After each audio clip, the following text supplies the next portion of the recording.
Welcome to House Switch, the real estate show, home with the world's best home buying tips. Today we're going to talk about Chase's DreaMaker program, which allows up to $5,000 towards your down payment. So, welcome back. If you're coming back, if it's your first time here, hit the subscribe button down there. Scroll through the page. Got a lot of good content, and tell a friend as well. So, what's the DreaMaker program? It's once again, it's $5,000 Chase is giving to you towards your down payment. So, I say giving. I'm doing air quotes for listening on the podcast.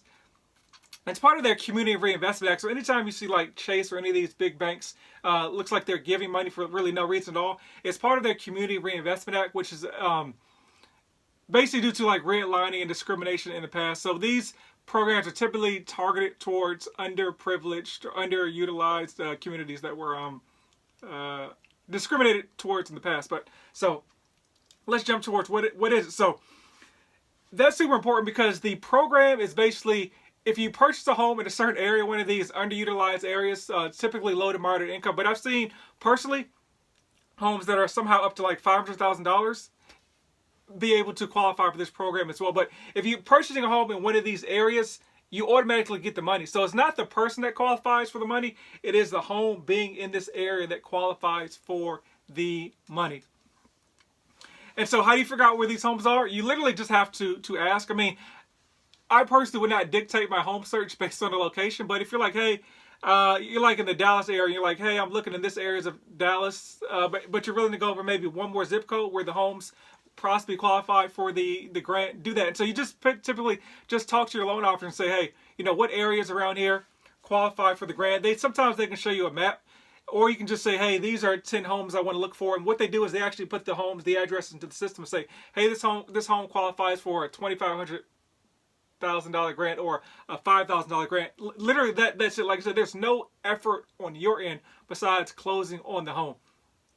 And so this applies to conventional loans, FHA loans, VA loans. So pretty much, and Chase doesn't offer USDA loans, so pretty much it qualifies for any loan program out there. So a lot of pros, like I said, you can put down 3% and use the program. So if you're purchasing like a maybe hard to find, but a $100,000 home, 3% down is $3,000, and then like in Dallas, your closing costs will be about $6,500, about $3,500, or for a total of $6,500. So you could end up bringing only $1,500 to the closing table. If you see my previous video about premium pricing and creating your own down payment, you could come with no money to the closing table using this program. I'm not sure if they're doing it now. I know when I was, so I used to work at Chase. I know when I was leaving, they were working on doing it for a refinance as well. So that's cool.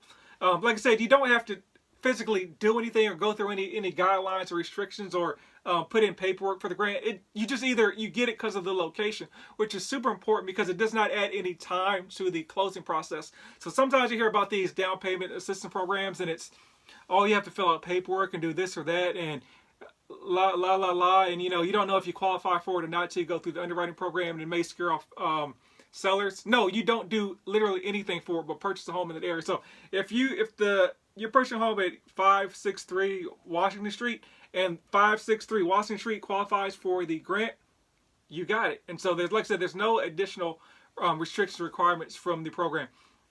Another thing is, like, it's not a loan, it's forgivable. It's a grant that's immediately forgivable upon closing.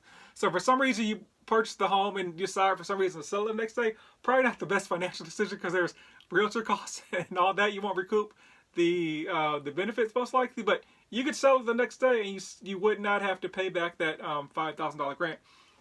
And then, like I said, the super important thing too, like I said, is I want to hammer home, it does not add to any restrictions. So as far as the timeline is the timeline. So at Chase, like I said, when I was there, and I assume it's only gotten better, Chase can comfortably close loans like in 21 days or less.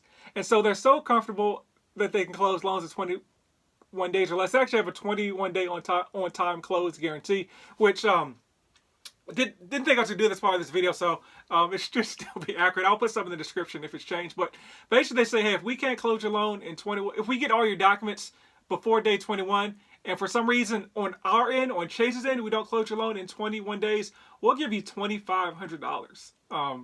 So that's how certain that they can close loans on time. So once again, it doesn't add anything to the timeline, which is very important for you as the home buyer.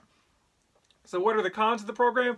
to me, that I mean, they're not really any cons. I mean, if you didn't qualify for the program, you weren't it's money you weren't going to get anyway. So it's not really a downside to the program that I can think of. So yeah, that's how the program works. Like I said, I used to work at Chase, so I can kind of vouch for the program.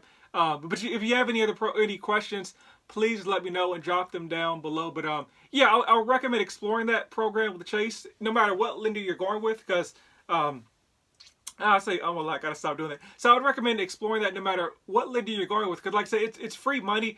And oh, another thing. So a lot of times when you see these down payment assistance programs, there's an increased interest rate. So it's like you're sort of getting down payment assistance, but it's really you're paying for it in the interest rate.